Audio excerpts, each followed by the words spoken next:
All right, ladies and gentlemen, Todd Richards here. Welcome you to Roots, Heart, and So, it's yeah. our good friend Chef Stephan here. Welcome to the first episode of this wonderful show that we have here on all platforms. Chef Stephan and I, came together after writing this wonderful book, Roots, Heart, Soul, and we really have one of the best guests ever to talk about Roots, Heart, Soul, Amy Condon, who traveled feels like traveled the world with me to get this book done. And we did this book in COVID and everything. I don't want to give the whole story away, but it's just fun. Tell everyone about Amy and why she's here. So, Amy, welcome to the very first episode of Ah, Roots, Heart, and Soul. We are Mm. so thank excited to you. have you with us. Just a short bio of who Amy is, and then I'll let Amy finish up. Uh, Amy is a writer, author, journalist who's written many books. She's a author biography. She's the author of the biography "A Nervous Man." Shouldn't be here in the first place. The Life of Bill Baggs, and then she's the co-author of the book by Chef Todd Richards, Roots, Heart, and Soul. Welcome, Amy, to the show. Welcome. Thank you so much for welcoming. I'm so excited to be part of this. Uh, I'm uh, so glad to be back with the crew here. right? It's been a long time since we It all been together has. in one format or the other. I know. It's It, been it, quite an adventure. Right. I said we started writing this book in prior to COVID, but COVID happened. But you also wrote a book for a good friend of ours, Matthew Rayford, as well. So you always been in our family, regardless, of how we got there. But And we shot part of that book in COVID. That's what was that's so right, funny. It was like, right. but like I look through that book and I'll go, oh, that's my front porch. That I mean, like it's all the ways you're not supposed to do photography for a cookbook, but it turned out. Uh, uh, well, I So mean, Amy, before we dive in into this very deep conversation and this adventure between you and Chef Todd Richards, tell us a little bit about yourself. Well, I'm a native of Fort Worth, Texas, and I left Fort Worth in 1993, thinking I would be away for a year, doing an internship in Miami, and I ended up staying 16 years in Miami. oh wow. Uh, and that is a whole nother life because I was actually an urban planner. Um, I had Wow. studied journalism and political science and thought, oh, I really want to understand how cities and counties work because that's what I want to write about is communities and how are decisions made that affect people's lives. So I thought I'd go there for a year, and I ended up being sort of enamored with the whole planning process and actually working with the communities.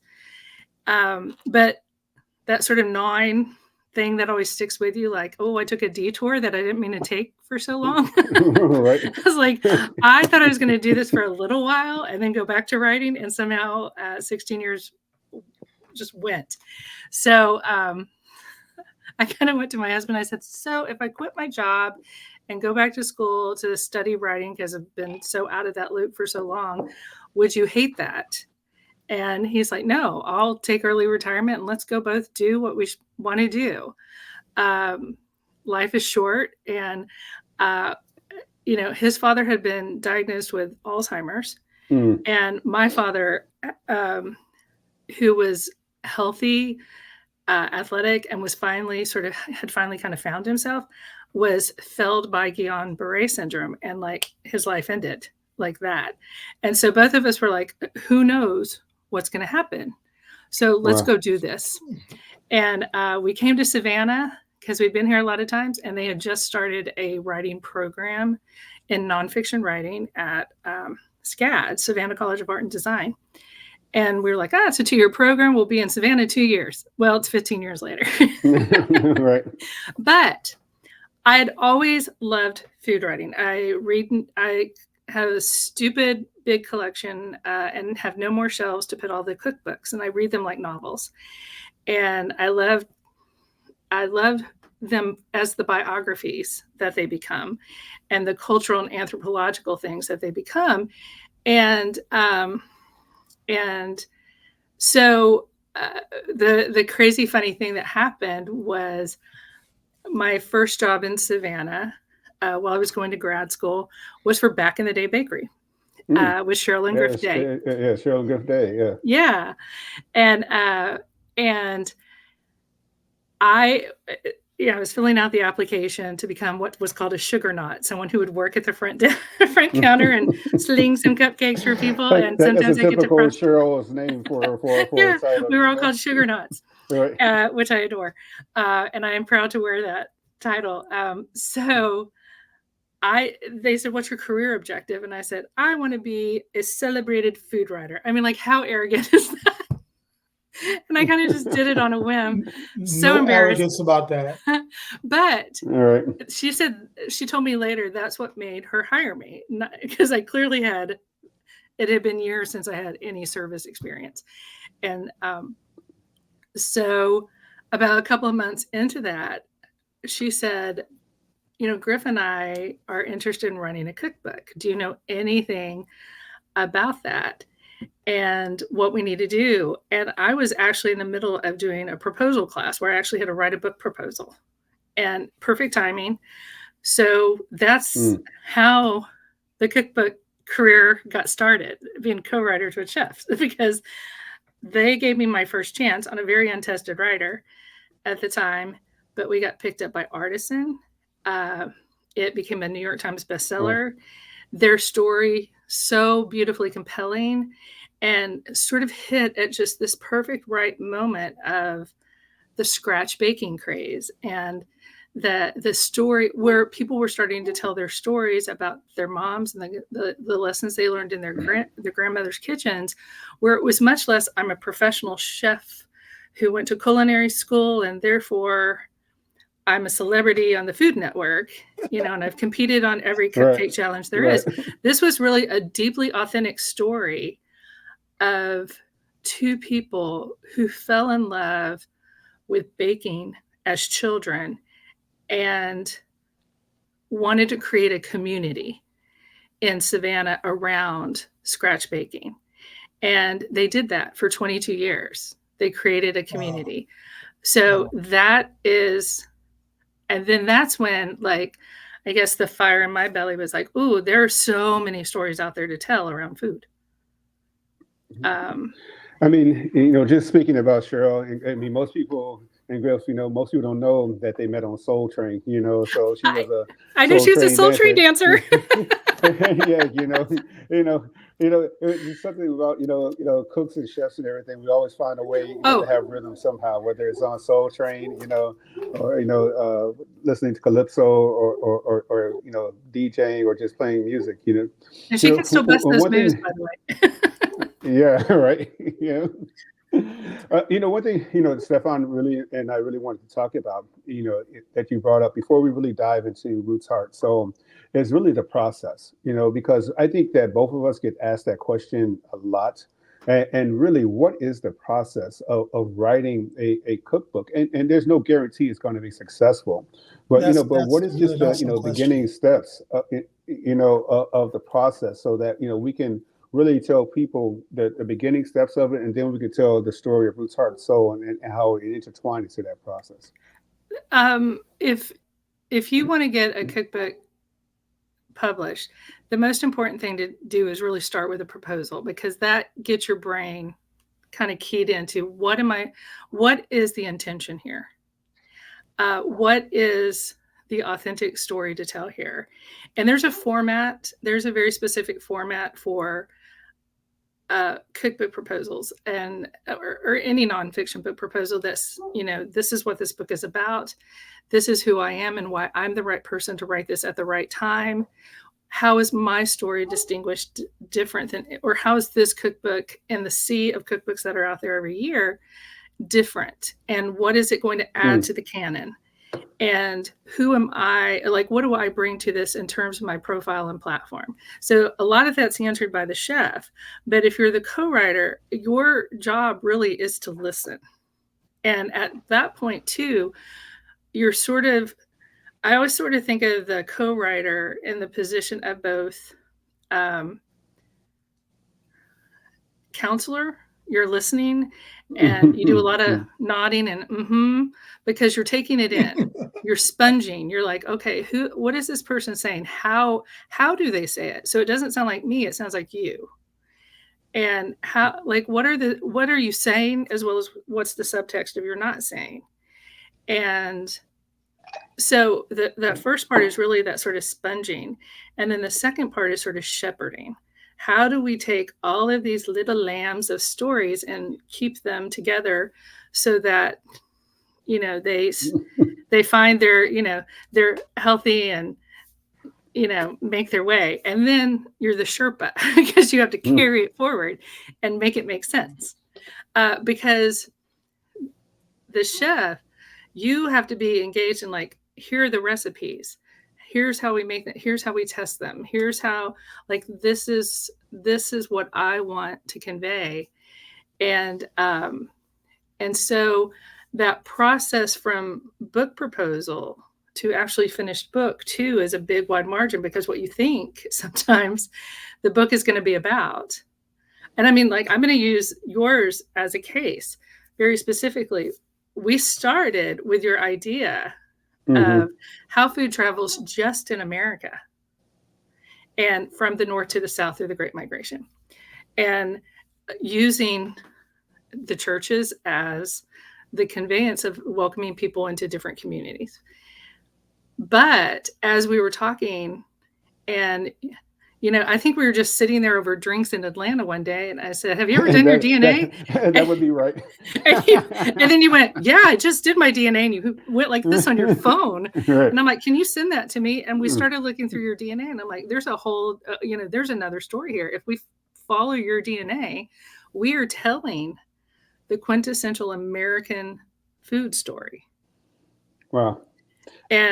But that may technically be how it's structured and what it does, but really it was, and this came when we went to Chicago, because I remember sitting in the back seat of the car, and you and your aunt were talking, and you said something. I had always thought that your mother had passed away right before you went to college.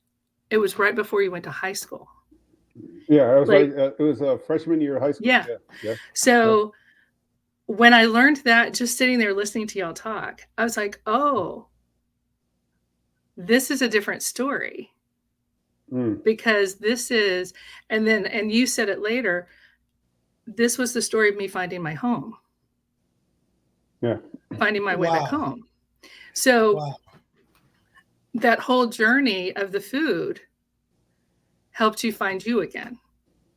I'm going to say also, when Stephan and I were here a few weeks ago, probably about 6 to 8 weeks ago, and and him, being from Haiti and seeing Haiti so prevalent here in Chicago, I mean, I think it took him back home as well, and that's why Stephan, ended up on this journey with us, to write this book, and that's why he's here with us today. I know Stephan has a couple of questions he wants to ask you as well.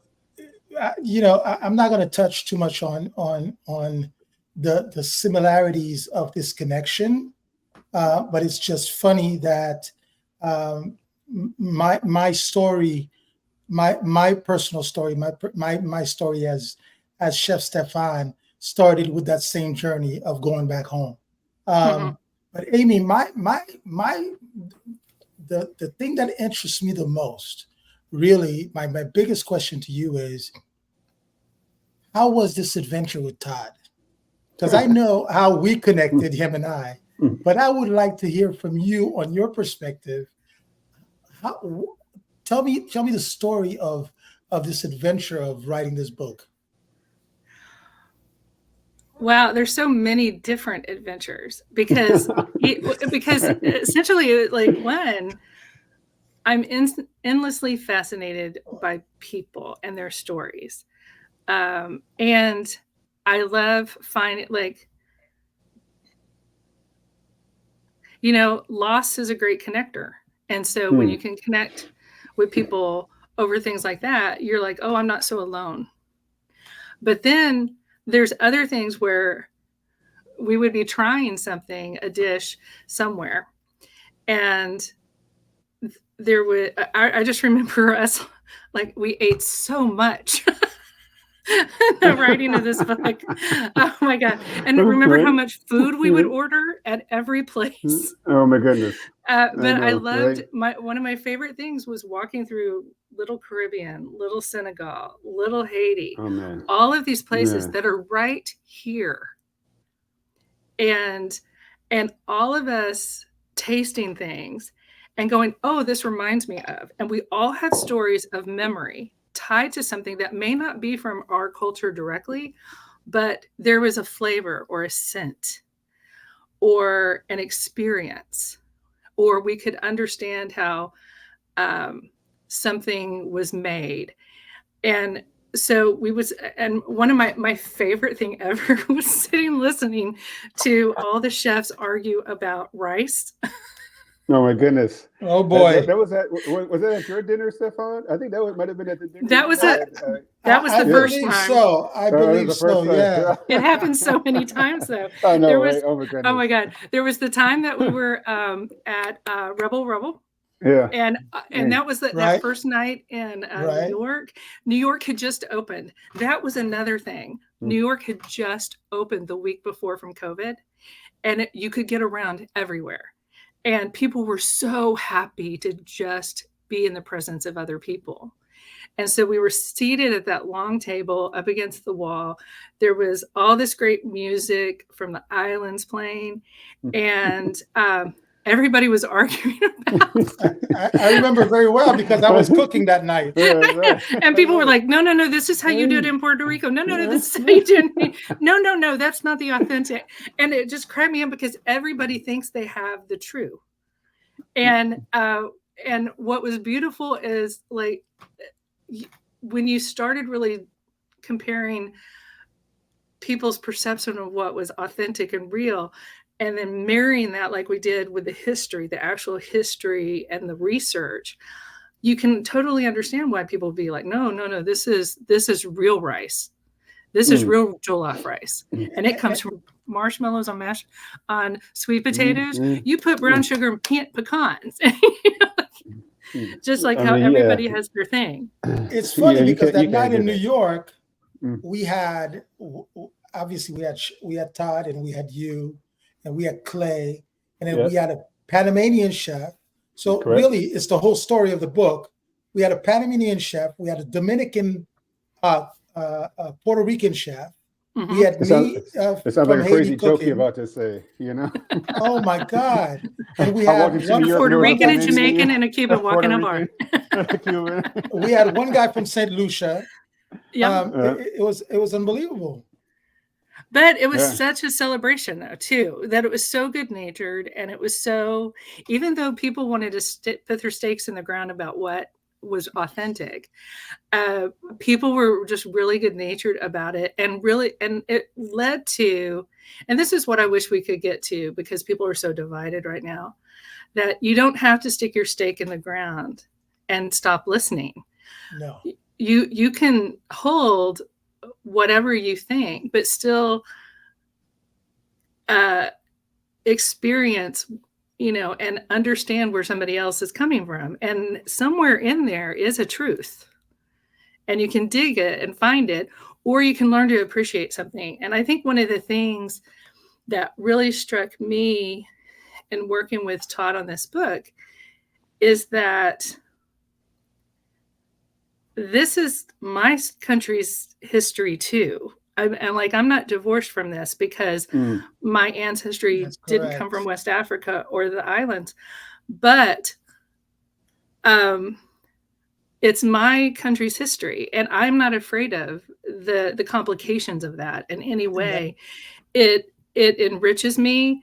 It enlightened. It has opened my world.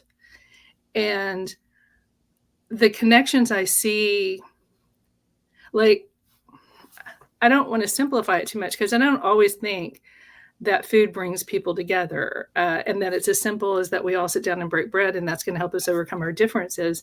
No. I would like to think that. I would like to think a slice of cake and 2 forks could solve a lot of the world's problems. but but at the same time, when you see, like, there's so many dishes in that book that I see things that happened in my grandmother's kitchen.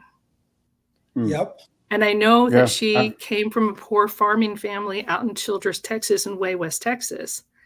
I don't know always where she picked things up, but I know that, you know, it came from her daddy died when she was 12 years old, and she had to take over the family farm at 12. I don't know. I don't know if if it was as simple as a slice of cake and two forks. Maybe some good chicken. Go along with it. And Yeah. certainly if you get 8 chefs in a room with 3 bottles of rum, you're going to have a spirited conversation. That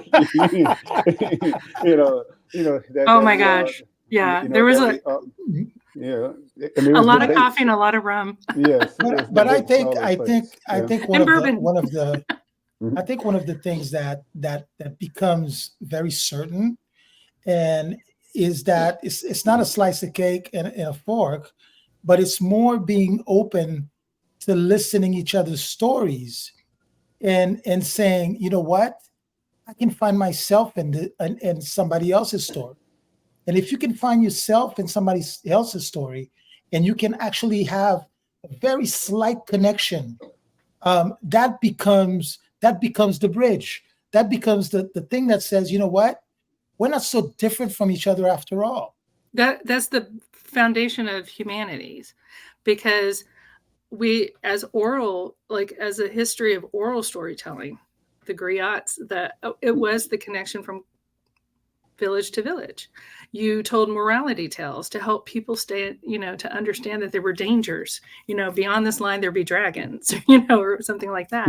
Right. And so story is the essential building block of connecting people. And there's so much research now too, that in reading is so essential to building empathy. And, if you tell a really good story in a cookbook and someone makes that dish because it connected to something to them, you've done something that's changed them.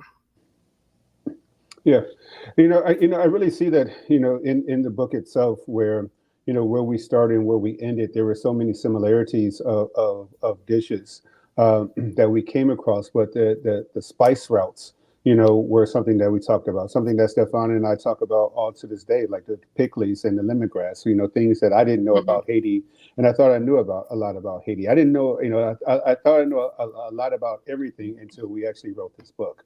Oh And yeah, then I same found here. out, I knew then nothing.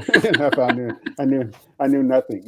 I think the biggest similarity I found in the book was really the beef spaghetti, and growing up in Chicago, and just seeing, and in DR, they have, they take spaghetti to the beach, and I'm looking right now, Lake Michigan is right around, a stone's throw away from where I am right now in Chicago, and still thinking about taking spaghetti to the beach with fried fish and things like that, or even talking to Stephan, when he came up here, and we walked around and just seeing the Sabo Museum, and now Mm. the Sabo is named for Lakeshore Drive, is that we found cornerstones of everyone's history in this book, Yeah. and it was such an appreciation, I think, that's coming through there.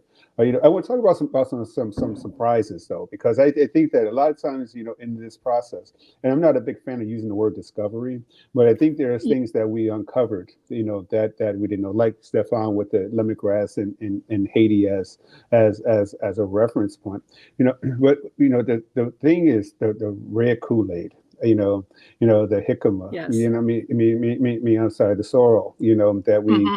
all loved, the red drink. I think there was so much that we learned from Jackie Summers, contributing to the book, and writing that, and understanding hibiscus in its natural form. What else did you find, in the book? And then I'm going to even ask that question to Stephan, because Stephan is a historian, as much as he is as a great chef. And I want to see what, did he find in the book that he finds surprising, or maybe he did not understand that happened before. The beach spaghetti was a revelation to me, because when you talked about bringing spaghetti and fried fish to a beach, and I remember how surprised Clay and I were. Clay, the photographer, Yeah, right. we were like, "Huh?" Clay And was all I about to kept take a photo and literally took his camera down and looked at me, and then and then went back to take the photo again. He couldn't Yeah. even focus on taking a picture. Yeah. And we're sitting there at Calumet's talking about this, and I'm going, how, like, logistically, I was trying to figure out, because like going to the beach, even living close to it in Miami, it's such an ordeal, and all the stuff you have to take. So, I was so used to just a cooler with some sandwiches and some fruit, like very not very inventive at all. People in the Caribbean don't do that. Right. Well, then we're taking the whole can and canister over there. Right. And then Danny mentions it. Oh yeah, in the Dominican Republic, you always like take, and he goes, and it has salami, and he goes, and you have salami with egg. I was like, salami? Isn't that Italian? He goes, yeah. But, and then all of a sudden you start piecing all these things together. And so I made beach spaghetti for luncheon here of a book club, and I had to tell them all the story, and they all looked at me like I had 3 heads. And I was like, no, this is for real. I'm totally not lying to you. And it's my favorite thing now. But yes, definitely the hibiscus, because now I'm sort of addicted to hibiscus tea.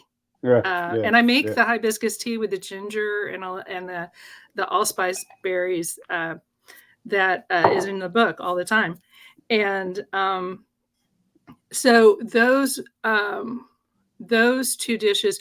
But another thing was sort of the biggest thing I took away in terms of just cooking was just the layering.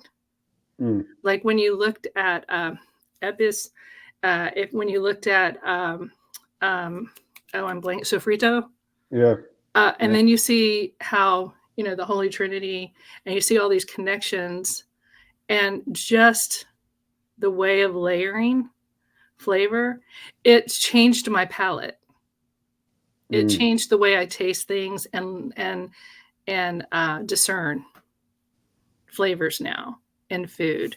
So that changed how I eat and how I cook, frankly. Wow. A little quick parentheses. I'm curious. I never even asked you this question before. So a little quick parentheses, just to play on history. Hibiscus is actually the national flower of Haiti. Most people don't know we that. didn't put that in the book. We didn't put that. I'm so sorry. We already didn't. Published. But that's okay though, because you're about to write a 3rd book. But yeah. Oh man, if people only we already have the beginnings of the 3rd book. Okay, so hibiscus is the national flower of Haiti, and it's mostly used to do hot tea, whereas in Jamaica they do a cold tea, a nice tea with it. Right. Spaghetti. Do you call it hibiscus in Haiti, or do you call it it's called hibiscus. It's called sorrel elsewhere, or sorrel? Yes, it's called hibiscus in Haiti, and it grows everywhere. Oh wow, that's great. Nice. That's good to know. I mean, and the word sorrel, for me, just in my classical cooking background, it's a whole different leafy vegetable. Right. It's a green. It's green. So. But Stephan, what'd you find in the book? And then spaghetti. My father, the very first dish that he not only cooked for us, but taught us how to make was spaghetti with hot dogs. Oh wow, yeah. Okay, and believe me, the funny thing is, during World War II, a lot of Italians, because Haiti was actually the only country that just really opened its door. It was a free republic. It opened the door to anybody that was not only fleeing World War II from Europe, but also all the people that were being persecuted in Europe. A lot of Germans, a lot of Italians, they all were welcome into Haiti. So Italians started making a home in Haiti, which brought their own influences, obviously. But it wasn't until 1915 when the U.S. invaded Haiti and took over Haiti for quite a long time, that pasta became extremely popular. Mm. And that's where you see pasta becoming such a main staple in a lot of cooking in Haiti. For example, and then there's your pumpkin soup that you have in your Mm-hmm. book, Mm-hmm. your version of the Haitian pumpkin soup never had any pasta until later in 1915. Oh, wow. and I think in the Dominican Republic is where a pasta factory was built. Mm-hmm. And then what I also found interesting too in doing that research, like how did salami become such a big deal? Oh boy. And what's fascinating is it wasn't from Italians, it was from Jewish immigrants that came Exactly. in. But it's primarily pork and beef based, so it wasn't even kosher. No. But and so that's sort of an anomaly too, that is something so distinct and unique of place. And salami and fried cheese. Yeah. I'm down for that. Yeah, any right. day. Oh my like goodness. that sounds like a great charcuterie. I hope my doctor's not listening because I can go I for know. that too. So let's get Oh, what? talk about we covered Seoul. In Seoul we covered the South pretty much. But I really just want to talk about the journey that we when we left the South, and and we talked about Chicago some, but going out to the West a little bit. When we really got right into the parts of Texas, and right before our wonderful publisher said, "Hey, this book is only supposed to be 400 pages, and you guys got 600 pages of book here. You got to cut Whack. it. You got to cut it off, and we'll get the next one after that." But the Southwest, I think, was really interesting because we pulled in Mexico. We pulled in Louisiana, Texas. We brought things over. We brought spices though over as well. That were coming from all parts of the Caribbean in that too. And I just find it fascinating that when we talk to people about that section of the book, and then in the LA chapter that we were starting to write about the Cuba influence, and everything like that, that people were migrating with food, and with seeds, and with techniques. And it seems like a lot of that gets lost in translation a little bit because maybe the food is not the same, the ingredients may not be the same, but the techniques and things like that, people really brought along with them. And what was your take on that when you saw us, pull into that journey on those recipes? That to me was something I hadn't seen in any other book and sort of not explored. And what I kind of loved about it is a lot of that was led by, remember in your DNA, we found Mexico. Yeah. Native American Mexico. Yeah. And it was like 7 or more generations. It was quite a while back. It was small, but even having that, you're like, okay, then that means this happened, this happened, this happened. Yeah. And then what does that mean in terms of food? And taking that journey up from Mexico through Texas, but then meeting it with the history of the Black cowboy. Right. And Black really trail want to riders. give Zella Palmer a really big Yes. shout out, Yes. for contributing to that. Zella's going to be on the show in the near future. Oh, I really want to good. give her, really good shout out for writing that part, Yeah. part of it, Right. And she had done some scholarship on that for her role at Dillard. And then sort of exploring that after emancipation, one of the only ways that freed Black men could actually have full citizenship into the U.S. was if they would serve in the cavalry and eradicate Native Americans from their lands. So it was like the oppressed had to become the oppressor to be accepted. And that was a whole other aspect of that westward expansion and the actual merging of cultures and foods again. And then when we were doing the California, that's not in the book, but will hopefully be in the next one, learning how much South Central LA became Louisiana. Right. It was like you picked up people from Louisiana and you put them over there. And so it had the jazz clubs, the Creole food. When we looked at all of those old menus from the 1940s, Mm. and you saw this sort of amalgamation of sort of Creole food, but also club food. You know, like you would see sort of Yeah, that I think that was elevated. interesting. Yeah. And you're like, okay, this is a completely different story and not one that gets told very often. And also what were people looking for? And it was after the war, and it was like, okay, we're going to find something here that we can't find where we came from. Mm. But what we can bring with us is the thing that comforts us, and that's the food.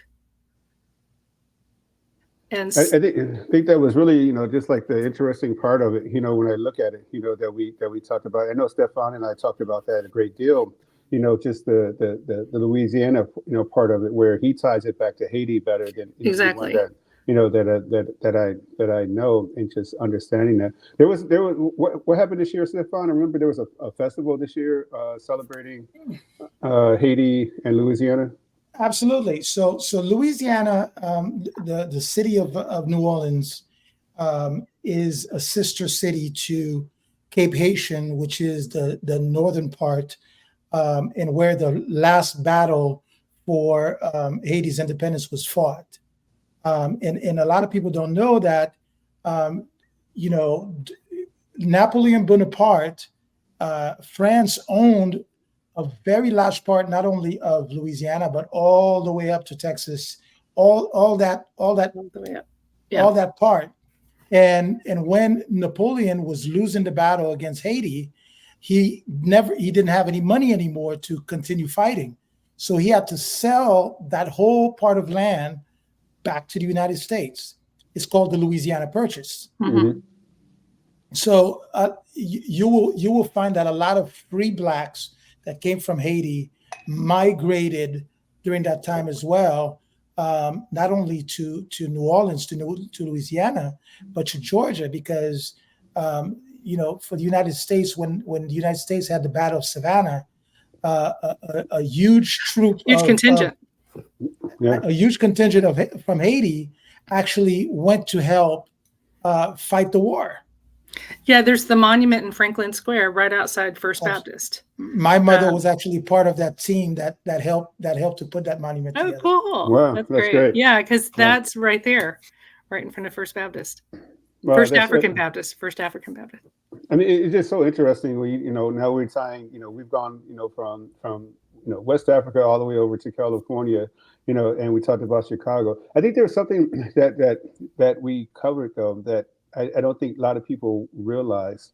Um, you know, People say, "Why is there a playlist in the book?" I did that, and so I did that here. But it seems like along our journey, we're always sitting around with great food, great libations, and plenty of music, and everything. And Stephan talks about the drum all the time. But one thing that I really find purposeful is that when we started looking at the playlist, it was really just moving along in a way in the book that people may not even know. But I think that's something that goes along with understanding writing. And I just want to go back to the process a little bit. Now I came up with the playlist, but we had Clay Williams, really one of the best food photographers in the world. Is in myriad of cookbooks right now all across. But that process of seeing his photos and then going back to writing again. How did you marry that process of the two? Well, so it was unusual because we actually did the photography before the manuscript was fully finished. Which is something that's not normally done. Am I correct in saying No, that? you're correct. Absolutely. And it was because Right. we had a very crazy time frame. And so we kind of put those two things on top of each other. But we involved Clay so early. What I loved is he was part of the conversation all the time instead of getting a manuscript and going, okay, how do I interpret this in a studio? He was walking it with us, talking it with us. He was as integral to the part. And in fact, some of the things that, some of the conversations we had around those tables with the drinks and the music, absolutely informed and shaped the way the writing went forward, because one of the things, we didn't want to, we're not historians, so we didn't want to pretend that we were historians. But like, how do you make this a personal story at the same time you're using a personal story as the backdrop for a much larger story of a nation, truly, and the roots and the hearts and the soul of a nation. So, but it's told through one chef, your personal story. And he, everywhere we went, traveling together, instead of telling him, oh, this is what we saw in Miami, this is what we saw in New York, this is what we did while we were in Chicago, it helped. I think that was so clear for him to sort of document. So I could actually go back, if I was having a memory issue, I could go back and look at those photos and go, that's right, that was the name. Culpeppers was the name of that great place where we had that coconut on the fit. Like, I could sit there and go, oh yes, this is where that is the beautiful little bar where we did the hibiscus. Oh, there is the menu from that wonderful Senegalese restaurant right there on 116th. And so that sort of documentary aspect of it sort of kept me from having to always rely on my sometimes not very good notes. Because I'd be so in the moment, I'd stop writing my notes, and I'd be like, oh, I trailed off right there. And oh my God, oh, thank God I have Clay's photos. But what I think too, is it so, like, remember there were times in some of the photographs where we would use newspaper, or we'd use a brown paper bag, or we'd use a plastic container, a takeout container, instead of something fancy, because it was being authentic to the dish. And watching the guys eat the barbecue off the hood of the car outside of Lem's. Lem's barbecue right there. Oh my God, money shot. Money shot. Right, yeah. Like, it's one of those golden moments that you're like, this, oh my God, this is where everything comes together. I gotta tell that story though, very quick. So, we're taking the photo of these guys, of barbecue at Lem's, and these guys on the back, on the trunk with this paper spread out, eating. And we're like, hey, you guys, we're shooting photos for a cookbook. You guys mind if we are in the cookbook, anything like that? They just shrugged their shoulders and just kept eating. Yeah, they were like, rib tips. Yeah, whatever, dude. They had the rib tips. Right, rib tips. And as long as you don't interrupt me from eating right now, I'm good. Yeah, they're like, yeah. Yeah. But I mean, like, that moment, that gave you everything you needed to know about the place. And you absolutely. And it was so real. And so, I mean, like, at that, you're going, if someone knows you're coming in to do a cookbook, and I think they put on something, they're not themselves. No, they were totally, utterly themselves. And those kind of, I think COVID in a way was a bit of a gift. I know there was a lot of loss associated with it, and I don't mean to diminish that in any way, but it created sort of a pressure cooker for how we were able to experience this in a very different way than we would normally. I would definitely agree with that. What you got, Stephan?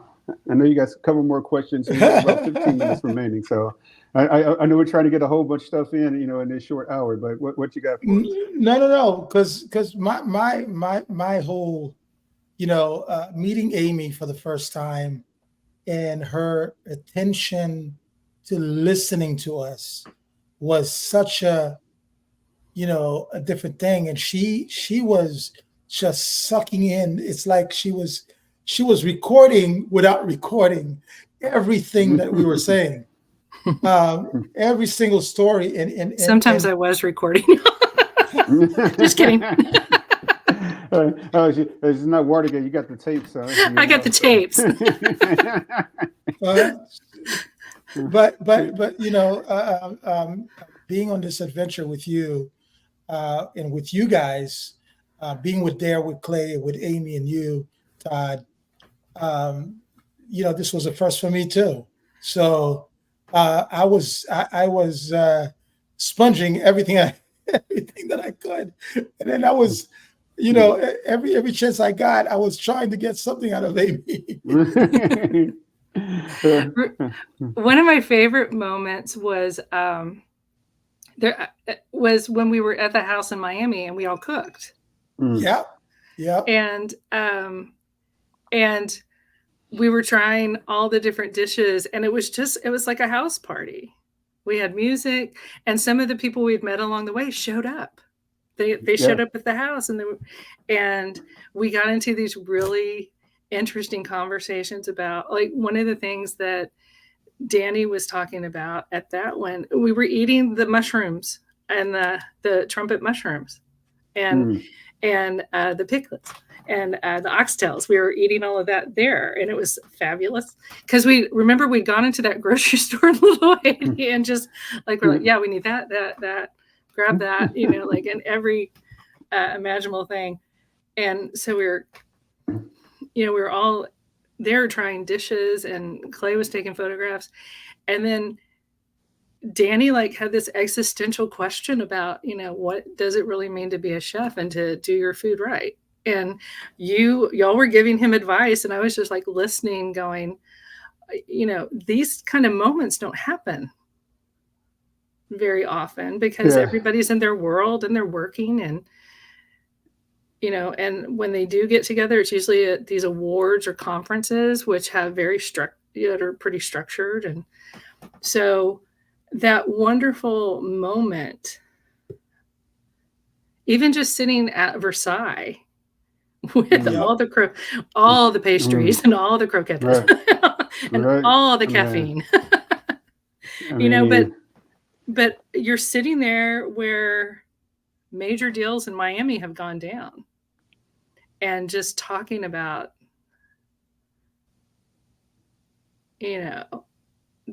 what this food means and why it matters and how it is part of the flow of American food. And those kind of moments around food and around culture and around differences and around likenesses, those were gifts. And I don't know, had we not had COVID, would we have had those moments? I don't know. Well, let me say it this way. We might have interpreted the moments a little bit differently. Right. I believe that we would not have maybe had so much detail into the finer things or the subtle differences that we found along the way. Cramming those things in, we really have had to force ourselves to pay attention to, more detailed understanding. I find myself listening way more than talking, doing a lot of those things, tasting, way more than cooking. And that, to me, that's the hallmark of a great cookbook. When you find the author has really just shut up and ate the entire journey throughout the cookbook. And that's the next cookbook title. Shut up and eat. Right. Shut up and eat. Yeah. But you see, Amy, you've just given a very simple but deep definition of what the title of this book is: Roots, Heart, and Soul.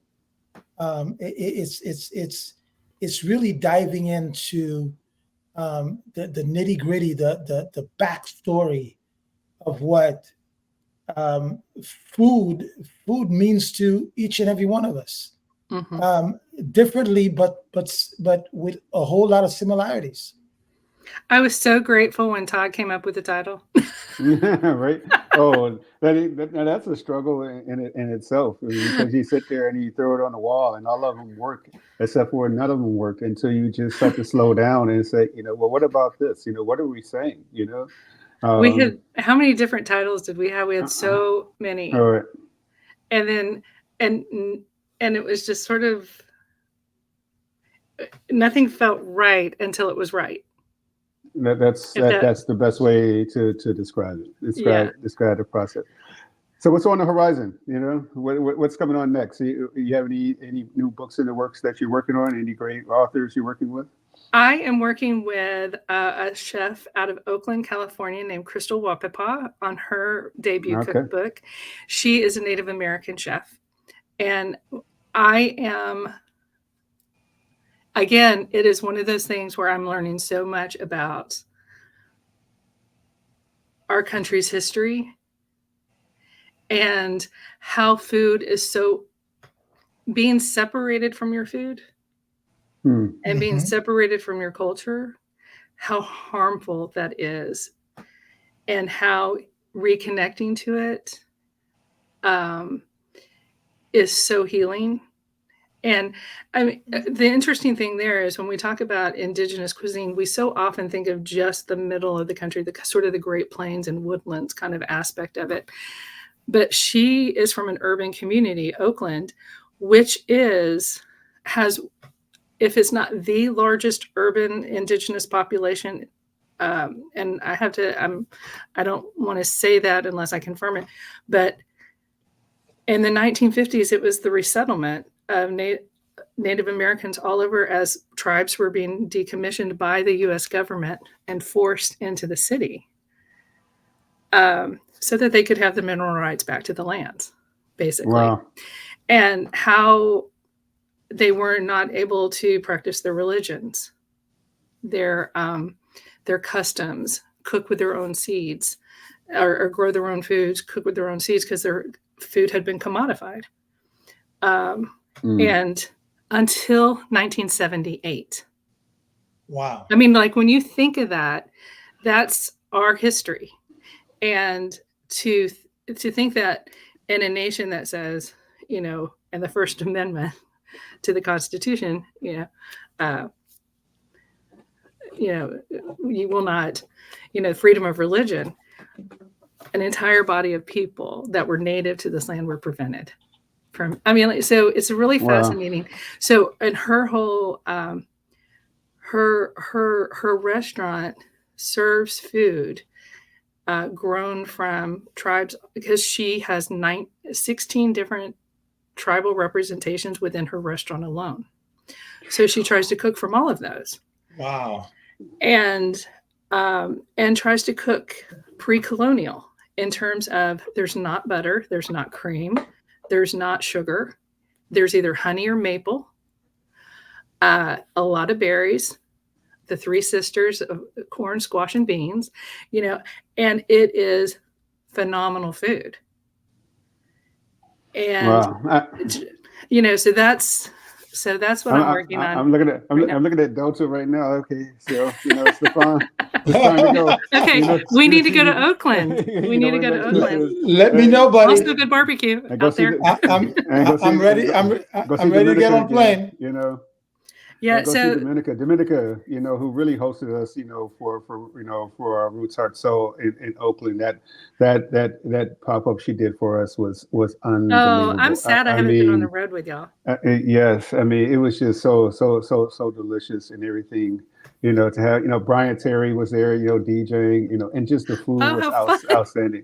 And most of our staff, speaks Spanish only. So here I am coming to work in the kitchen and do these dishes with them, but that's the beauty about food, that we may not have the same lingual language, but we have the same food language. So, right. After two dishes, we all knew how to get down in that kitchen, and it was, I'm just so grateful that Dominica, really just opened up her restaurant for us.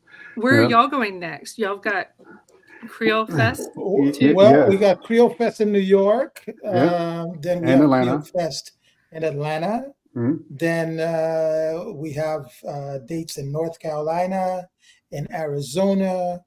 I'm going to get y'all here to Savannah. Yeah, Savannah. Yes, we got to come down fall, there. Absolutely. Because it's too hot.